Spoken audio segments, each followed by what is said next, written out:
Do I have to release my inner child? She always felt alone and abandoned. And the answer is no. You don't have to release your inner child. I don't even know if that's possible because there we have these parts of ourselves. And I talk about this in my Return to Her program a lot about the different parts that we have. And some of these parts could be fragmented parts that fragmented and disassociated due to trauma. And some of these parts are the core of our authentic self and who we are. What we want to be mindful of and aware of are the patterns, the habits, the behaviors that these different parts of ourselves accumulated throughout our lived experiences to cope with trauma, to try to avoid pain, to try to avoid being hurt or disappointed, to try to stay safe, to seek security.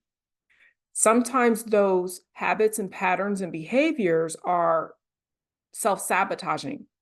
And so while they may have served us back then to support us to survive trauma or survive a very stressful period of time in our lives or to be safe, it can turn into a self-sabotaging pattern or an unconscious crippling belief in the present day as we are having our eyes set on what we desire next, more successes, unleashing our intimacy and impact potential, experiencing relationships that are better than the beginning, experiencing everything we've ever desired.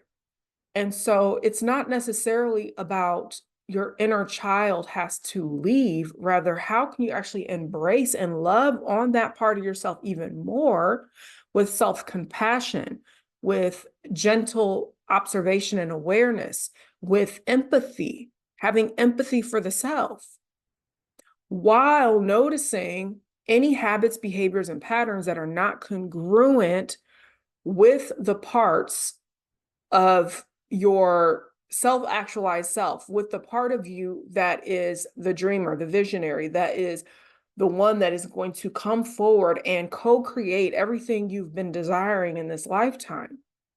So that is what we want to be mindful of. When you say, I've always felt alone and abandoned, the inner child always felt alone and abandoned, but then how can you now be with the inner child? Because there comes a point in time in our journey where it's not about people abandoning you. Rather, where have you been abandoning yourself?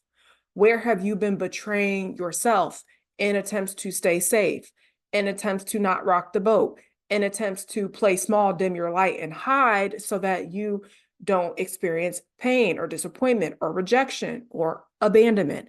And so there's a transition that happens in your self-actualization journey where it's less about how do I avoid other people abandoning me and stepping into how do I not abandon the self? Because when you don't abandon you, you'll notice that you attract people who don't abandon you. This is very difficult to hear when you're in a self-sabotaging habit, pattern, or behavior of self-abandonment. So what we want to do is embrace the inner child, love on the inner child with gentle observation and awareness, with self-compassion, empathy for the self, noticing the habits, the behaviors, and the patterns that have turned into self-sabotaging habits, behaviors, and patterns. How are they holding you back? How are they causing you to stand in your own way? And what are the habits, patterns, and behaviors that you can embody now, integrate now, that's going to support you towards your next? Okay.